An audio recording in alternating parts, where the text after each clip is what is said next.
seonggok jagung di kamar, dan seorang pemuda yang kurang sekolahan.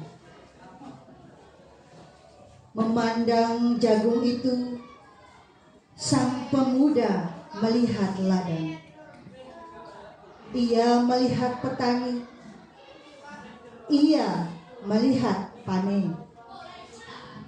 Dan suatu hari subuh, para wanita dengan gendongan pergi ke pasar. Dan ia juga melihat suatu pagi hari di dekat sumur, gadis-gadis bercanda sambil menumbuk jagung menjadi maizena. Sedang di dalam dapur, tungku-tungku menyala. Di dalam udara murni tercium bau kue jagung.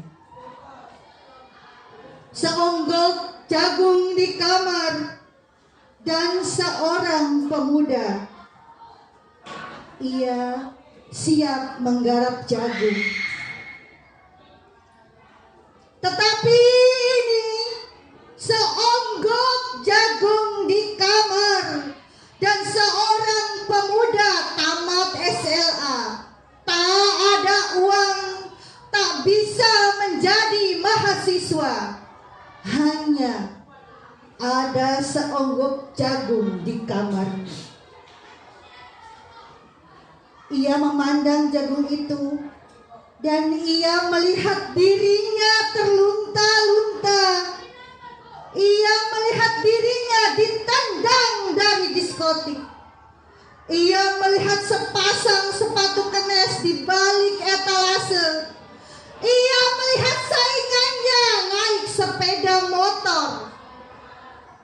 Ia melihat nomor-nomor lotre. Ia melihat dirinya sendiri miskin dan gagal.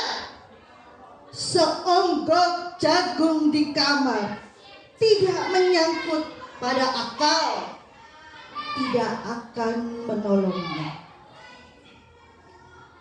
Seonggok jagung di kamar tak akan menolong seorang pemuda yang pandangan hidupnya berasal dari buku dan tidak dari kehidupan, yang tidak terlatih dalam metode dan hanya penuh hafalan kesimpulan.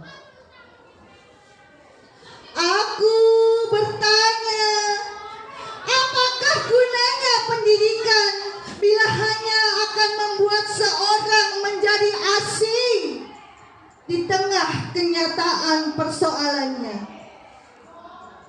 Apakah gunanya pendidikan bila hanya mendorong seseorang menjadi layang-layang di ibu kota, kikuk pulang di daerahnya?